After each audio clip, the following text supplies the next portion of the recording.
sweet, fresh meat. The Halloween franchise is in a pretty good place right now. With the recent release of Halloween Kills and the already announced Halloween Ends, the series still has plenty of steam left in it.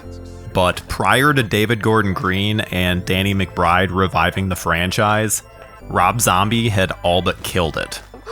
Lori! I'm sorry.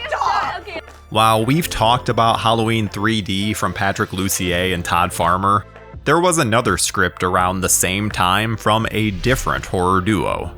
Rather than trying to continue the story started in Zombie's version, this new film would serve as a reconfiguration. Today on The Horror Movie That Almost Was, we're taking a look at an alternate universe where Jamie Lee Curtis never returned to the series and instead we were treated to Halloween Returns.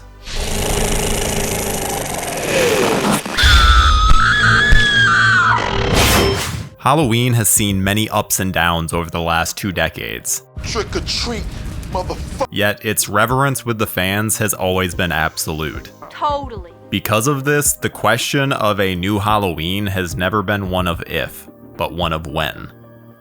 Malek Akkad has steered the ship since his father's untimely passing in 2005.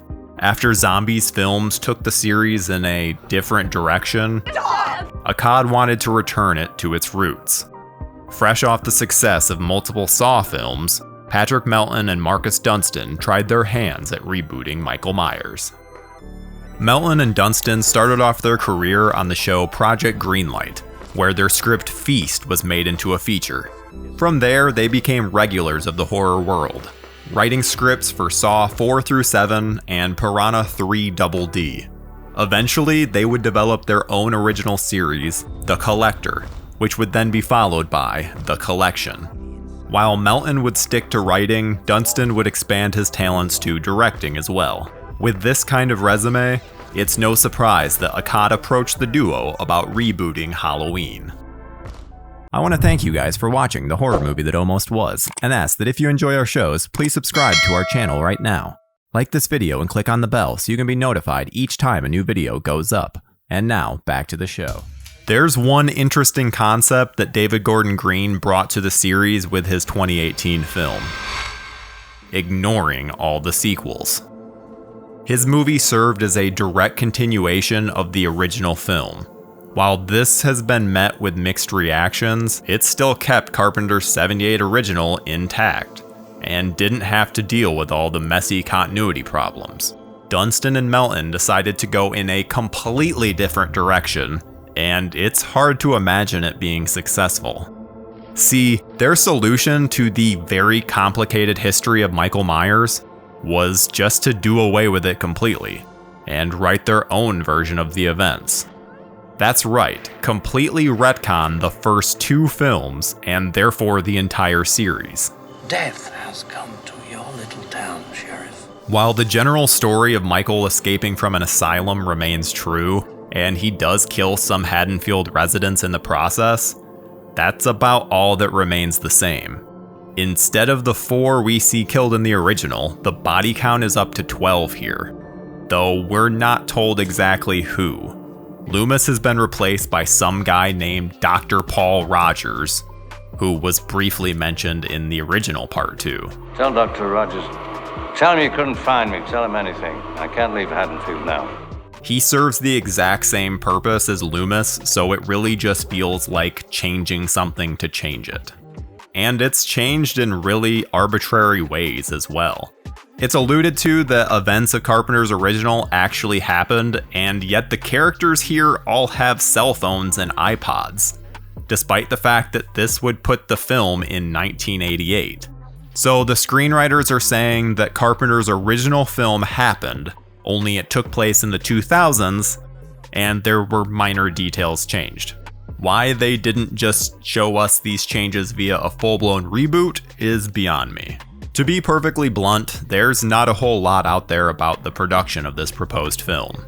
While usually there's some bit of casting news, or the writers let something slip in an interview somewhere, but it appears as though Dunstan and Melton are still holding out hope that they'll be able to eventually return to this world. What we do have, though, is the script. And boy, is it confusing. Halloween Returns picks up the night of Michael's Halloween escapades. Taking place entirely through Michael's perspective, we watch as he chases Karen to a neighbor's house. Who is Karen, you might ask? Apparently she was friends with Lori, Annie, and Linda, and is the sole survivor of the night. Why this couldn't just be the Lori character is anyone's guess. Like Loomis, Lori has just been shoved to the background.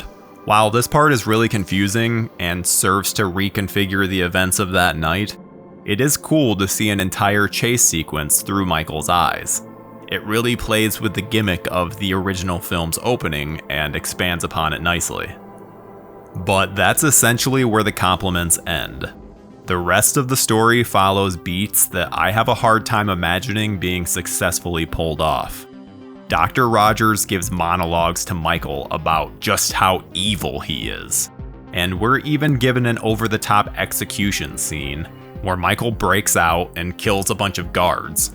Even saying that now, it feels more like a scene out of Rob Zombie's film rather than Carpenter's, which further muddies the message of what kind of Halloween they want this to be. And remember how I said that Halloween 2 was entirely retconned? Well, nobody tells Sheriff Gary Hunt because he's the main sheriff here, despite Dunstan and Melton wiping away his storyline. Much in the same way that we follow Hunt and Loomis around in 2, we follow Hunt and Rogers around here as they try and hunt down Myers. Adding to the cliches of this story, Hunt and Rogers have children who are romantically involved. Now, the best part of the screenplay is how Michael stalks Sophia. It feels very similar to how he stalked Lori in the original, which makes the character feel consistent. Given all of these changes that are constantly happening to the established canon, it's nice to have one aspect that feels consistent. Notice how I haven't said anything about the town of Haddonfield? That's because outside of the opening, this doesn't take place in Haddonfield. Instead, we're placed in the nearby town of Russellville. Again, it just feels like things are being changed just for the sake of change. The film ends with this great set piece at a farmhouse. This feels very reminiscent to Part 5, and you can just imagine this being a standout moment in the film. However, the weird decision making doesn't ever seem to end. At one point, Michael cuts Dr. Rogers' tongue, puts his mask on him, and sends him out to be shot by the cops. Again, it feels more of a tribute to Zombie's version. When the cops enter the house, Michael is nowhere to be found. But a message is written in blood across the wall. This town will never be safe again. Excuse me, what? Michael's the type to leave up a crazy display of corpses, but spelling out a warning? That seems absurdly out of character and seems more in line with someone like Jigsaw. Which I suppose makes sense given the screenwriters. Taking a play out of the Marvel Studios handbook, Dunstan and Melton included a really cool post-credit sequence. Rogers is in his hospital bed, recovering from his encounter with Michael. Because apparently being shot a dozen times doesn't prove fatal. Well, he's talking with someone at his bedside, who is revealed to be Dr. Sam Loomis, who tells Rogers that Michael is simply and purely evil. While I would have preferred the Rogers character to have just been Loomis from the start, this little stinger helps to satiate Halloween fans and ends the film on a cool moment. But that's where it all ended for Dunstan and Melton as well. Despite being only a month away from shooting in Louisiana, the production was completely scrapped. Dimension lost the rights to the series, and eventually the script was leaked online. While IMDb isn't exactly the most reliable when it comes to truthful information, they do have a listing on Dunstan and Melton's pages for Halloween Retold, which is said to be a reworked version of their Halloween Returns script. And this does give us a little idea of the casting in that they would likely be going for unknowns rather than the WB trope that the series had fallen into in the past. Thankfully for us, Jason Blum bought up the rights and we've been treated to David Gordon Green's Halloween trilogy. The real question for the franchise at this point is, what will happen after Halloween ends? Will we get another reboot? Will they try to give the Jamie Lloyd character the same second chance that they gave Laurie? I, for one, would love to see Dunstan and Melton get their turn at the world of Michael Myers. Let's just leave all that retconning the original film well in the past. What's the boogeyman? Are there any unmade horror films that you want us to cover? Name the film below and we'll see you in the next episode.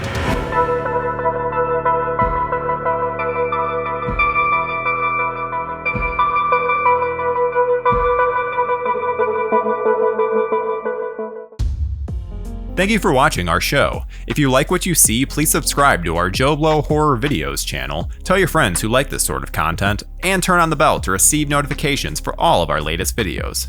We're an independent company, and we appreciate all of your support.